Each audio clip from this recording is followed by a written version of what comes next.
Divide the people. Split them into quarreling factions, fighting among themselves rather than their common enemy.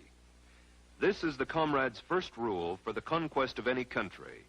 For well do they know from long experience that the nation so divided and weakened can be easily conquered from within. The communists disdain to conceal their views and aims.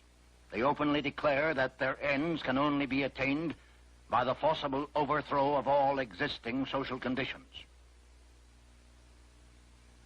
The most powerful enemy can be conquered only by exerting the utmost effort and by thoroughly, carefully, attentively, and skillfully taking advantage of even the smallest rift, of every antagonism of interest among the various groups or types within the various countries.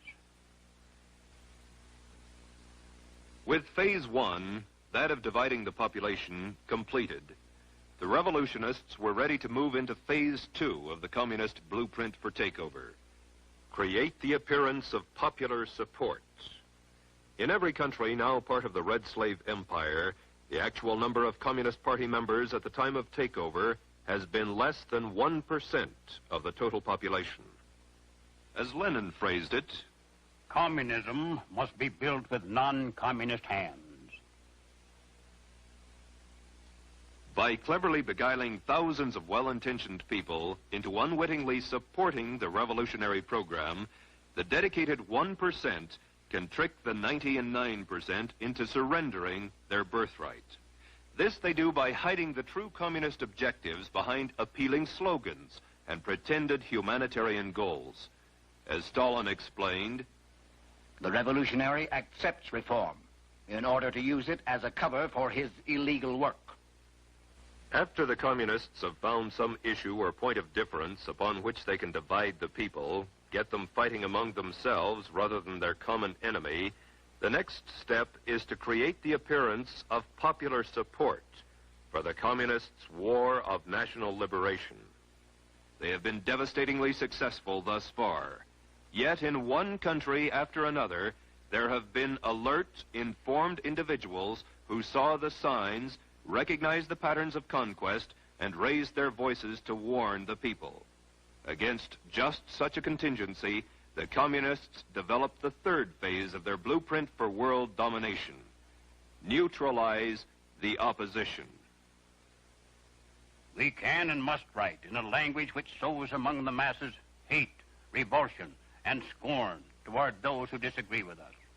A Communist Party directive issued in 1943 reads, members and front organizations must continually embarrass, discredit, and degrade our critics. When obstructionists become too irritating, label them as fascist or Nazi or anti-Semitic. Constantly associate those who oppose us with those names which already have a bad smell. The association will, after enough repetition, become fact in the public mind. The next step in the communist strategy is the most easily recognized, for it consists of the tactic of getting masses into motion, and thus precipitating mob violence. Master psychologists that they are, the communists know that once the masses are in the streets, it's not too difficult to convert an orderly demonstration into a full-scale riot. They know, too, that when rioting occurs, police and military forces of the government must move to restore law and order, and thus they have the first visible signs of revolution. Riots, demonstrations, street battles, detachments of a revolutionary army. Such are the stages in the development of the popular uprising. The official constitution and program of the Communist Party stated in 1921, the Communist Party will educate and organize the working masses for mass strikes and mass demonstrations. It is through struggles that the working masses are prepared for the final conflict for power. As these strikes grow in number and intensity, they acquire political character through unavoidable collision and open combat with the capitalistic state. Mass action culminates in insurrection and civil war. In 1964, a communist document taken from the Viet Cong stated, get the people out into the streets. Quarrels should be provoked. Youth groups are to be armed with knives and clubs, allegedly to protect themselves in a manufactured tension. In China, as in all countries, the communist appeal was aimed primarily at students, young, idealistic intellectuals, most of whom came from wealthy families who could afford to send them to school. It was from this group that the young communist recruits came who later provided the leadership and backbone for the armed conflict to follow. In Cuba, leftist-oriented students were the vanguard of the organized street demonstrations. Once the masses were in motion, that tenuous line between demonstration and riot, between nonviolence and violence, was easily obliterated. As law enforcement officers sought to restore order, police brutality became the cry of the insurgents. The invariable charges of police brutality were hurled as efforts were made to maintain law and order. When marches and demonstrations turn into riots in any country slated for takeover, the communists are then ready to implement the final stage of their blueprint for conquest.